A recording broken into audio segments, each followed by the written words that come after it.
नमस्कार, स्वागत है आपका हमारा समाचार में और मैं हूं आपके साथ दिव्या शिखा। देखिए, इन दिनों जो है पूरे प्रदेश भर में आरएसएस का विरोध किया जा रहा है। मुद्दे काफी सारे और इन मुद्दों को लेकर जो है आरएसएस का विरोध करते हुए नजर आ रही है एनएसयूआई। आज भी जो है जयपुर में प्रदर्शन किया गया है। मेरे साथ संगरिया विधायक है अभिमन्यु पुनिया जी, उनसे जानेंगे कि काफी सारे मुद्दे हैं जो आरएसएस को वो लोग टारगेट कर रहे हैं। आखिरकार आरएसएस के साथ आपसी मैं कहूंगी कि कहीं ना कहीं तालमेल नहीं बैठ रहा है, आपसी कोई लड़ाई है या फिर आरएसएस की इनसे कोई लड़ाई है। एक बार अभिमन्यु जी से जानते हैं कि आनंदू को लेकर जो मुद्दा उठाया गया है वो कहां तक पहुंचेगा और सरकार इसको लेकर क्या कुछ करती है।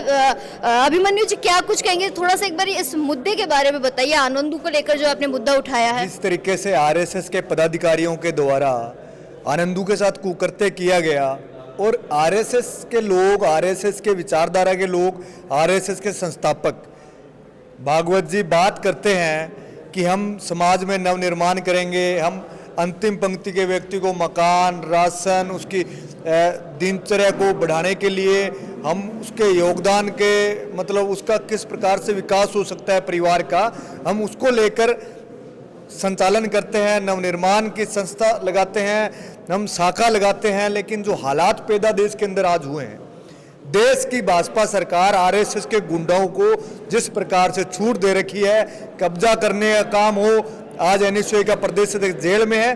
किस वजह से जेल में? आपराधिक है, वो आपराधिक है, मुकदमे लगे हुए हैं। लेकिन आरएसएस ने इस पूरे प्रोपगेंडा का जो खुलासा हुआ है, आज संवैधानिक संस्थाओं में आरएसएस के लोग बैठे हैं, आरएसएस के लोग अपने लोगों को बिठा रहे हैं। जो आरएसएस कार्यालय में चाय पिलाता है उसको आज विश्वविद्यालयों में प्रोफेसर लगा रखा है, एचओडी लगा रखा है, वीसी लगा रखे हैं। जो हालात पैदा किए हैं देश के अंदर, राजस्थान विश्वविद्यालय में आरएसएस गया कैसे, किसने परमिशन दी? वहाँ छात्र संगठन एबीपी है, एनएसयूआई है, कोई भी आवाज उठा सकता है। लेकिन आनंदू के साथ जो कुकर्ते हुआ, खुलेआम घूम रहे हैं। आप कांग्रेस के नेताओं को, अन्य दलों के नेताओं को मुकदमा लगाकर जेल में डालने का काम कर रहे हो, लेकिन भाजपा का नेता पाक साफ है जो भी कर रहा है, आरएसएस का नेता पाक साफ है। इस संस्था का जो प्रोपगेंडा का जो खुलासा हुआ है, निश्चित तौर पर इसने एक वर्ग को कहीं ना कहीं तवज्जो दी है। आज एससी ओबीसी दर दर भटक रहा है, अपनी मांगों को लेकर भटक रहा है, राशन को लेकर भटक रहा है, शिक्षा को लेकर भटक रहा है, अपने विकास को लेकर भटक रहा है। कहां बात कर रहे हैं? कौन सी आरएसएस बात कर रही है, कौन सी भाजपा बात कर रही है? अच्छा, मुझे एक बात बताइए, कुछ दिन पहले जो है एनएसयूआई के प्रदेश अध्यक्ष है विनोद जाखड़ जी, वो अब तक जेल में हैं। कांग्रेस भी तो कोई जोर नहीं लगा रही है साहब उन्हें बाहर निकालने के लिए। कांग्रेस के जो कानून की प्रक्रिया होती है वो कानून की प्रक्रिया चलती है। यहाँ देश की भाजपा सरकार ने, आरएसएस ने जिस तरीके से देश के में अराजकता का माहौल पैदा किया है, हमारे नेता पायलट साहब मिलने गए, मिलने नहीं दिया गया। नेता प्रतिपक्ष गए मिलने, एक व्यक्ति से मिलने दिया, प्रदेश अध्यक्ष गए, एक व्यक्ति से मिलने दिया। और उसके बाद पूरा देश राहुल गांधी जी विनोद जाखड़ जी के साथ खड़े हैं, विनोद जाखड़ परिवार के साथ खड़े हैं, हमारे जो अन्य एनएसयूआई के नेता है उनके साथ और उनके परिवार के साथ खड़े हैं। कांग्रेस पूरा परिवार विनोद जाखड़ के साथ खड़ा है। कानून की प्रक्रिया चल रही है और जल्द विनोद जाखड़ को बाहर निकालने की प्रक्रिया की जाएगी। नहीं निकाला तो आरएसएस के कार्यालयों का हुआ, जो कार्यालय इन्होंने कब्जा करके बनाए हैं, 5 स्टार होटल जो बनाए हैं, जो बात करते थे आम गरीब किसान के रोजी रोटी की, उन्होंने अपने रोजी रोटी और पेट भरने का काम किया है। आज 5 स्टार होटलों से अच्छे कार्यालय आरएसएस के हैं। ये हालात देश के अंदर भाजपा ने किया है। ये पैसा किसका है? देश की जनता का पैसा है जो उन्होंने अपने कार्यालयों के अंदर लगाया है। मुझे एक बात बताइए, क्यों मिलने नहीं दिया जा रहा? पीसीसी चीफ को मिलने नहीं दिया जा रहा है, सचिन पायलट जी को मिलने नहीं दिया गया है। ऐसी कौन सी अड़चन लगाई जा रही है? बीजेपी के नेताओं में इतना दम है कि कांग्रेस वाले जेल के अंदर प्रवेश नहीं कर पा रहे हैं। भाजपा के सरकार ने जो हठधर्मिता अपनाई है, जो तानाशाही अपनाई है, ये ज्यादा दिन चलने वाली नहीं है। सरकारें पहले भी रही है, भाजपा के मुख्यमंत्री पहले भी रही है, अटल बिहारी वाजपेयी जी पहले भी प्रधानमंत्री रहे हैं, लेकिन ऐसी प्रक्रिया कभी नहीं हुई कि राजनीति में लोकतंत्र की हत्या की जाए। लेकिन इस भाजपा ने लोकतंत्र की हत्या करने का काम किया है, आप सबके सामने।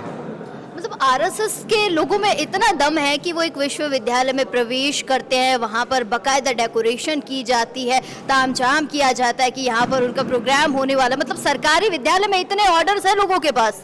देखो, आप देख रहे हो ना, आपके सामने है क्या तानाशाही की। वो तो एनएसयूआई के साथियों को धन्यवाद देते हैं उन शेरों का जो इलाज आरएसएस का कर दिया।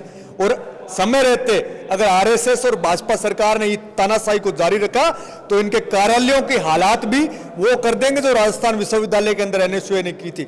युवा कांग्रेस का कार्यकर्ता कमजोर नहीं है, पूरी कांग्रेस परिवार युवा कांग्रेस जाखड़ के साथ आनंदू को न्याय देने को लेकर देश की सड़कों पर है। इन दिनों जो प्रदेश की बात करूं तो काफ़ी बड़े हादसे नज़र आ रहे हैं। कल भी जो है 20 लोगों की मौत हो जाती, कुछ दिन पहले एसएमएस हॉस्पिटल में भी बड़ा हादसा होता। क्या कहेंगे कि आखिर में हमारे प्रदेश में मौतों का जो तांडव है वो कब थमेगा? पिछले 2 वर्षों से जो हालात राज्य के अंदर हुए हैं, चाहे झालावाड़ कांड हो, चाहे एसएमएस का हो, चाहे जैसलमेर का हो, चाहे महिला पर अत्याचार को, हर दिन महिलाओं पर अत्याचार हो रहा है। ऐसी ऐसी घटनाएं हो रही है जो झकझोर देने वाली है। आम नागरिक परेशान है। मैं तो मुख्यमंत्री जी के लिए कहना चाहूँगा कि आप जब अपने प्रदेश अध्यक्ष के लिए हेलीकॉप्टर भेज सकते हो तो उन जैसलमेर में जो 20 हमारे साथी शहीद हुए उन परिवारों की जान बचाने के लिए अगर हेलीकॉप्टर की व्यवस्था करते तो शायद जान बच सकती थी। लेकिन जो हालात पैदा किए हैं राज्य के अंदर, जिसकी नज़र लगी है, इसको लेकर पूरा हर आम नागरिक त्राही त्राही है। आम नागरिक एक झकझोर जैसी घटनाएं राज्य के अंदर हो रही, इससे एक असहनीय डर का वातावरण पूरे राज्य के अंदर बना हुआ है। अभी आपने नज़र की बात की, मैं सुबह लाइव आ रही थी तो मुझे किसी ने कहा कि जब से भजन लाल जी मुख्यमंत्री बने ना तब से मौत मौत मौत राजस्थान में यही खेल चल रहा है। हालात ऐसा है जब से भाजपा की सरकार पनौती तो नहीं है कहीं भजन लाल जी को पनौती ना के? प्रदेश के लिए तो हर आम नागरिक को लग रहा है, लेकिन पनौती है प्रदेश के हर नागरिक को लग रहा है कि यहाँ के मंत्री मुख्यमंत्री जो हालात पैदा हुए हैं, मुख्यमंत्री को समझ नहीं आ रहा है क्या करना है, मंत्री जी को समझ नहीं आ रहा है क्या करना है। ये हालात पूरे राज्य में एक अराजकता का माहौल पैदा हो गया है। हर वर्ग त्राही त्राही इस सरकार से कर रहा है। जनता के लिए कुछ कहेंगे? आप लोगों ने तो अपना कैंडिडेट जो है डिक्लेयर कर दिया है कांग्रेस वालों ने, बीजेपी के पास अभी तक अपना चेहरा नहीं है।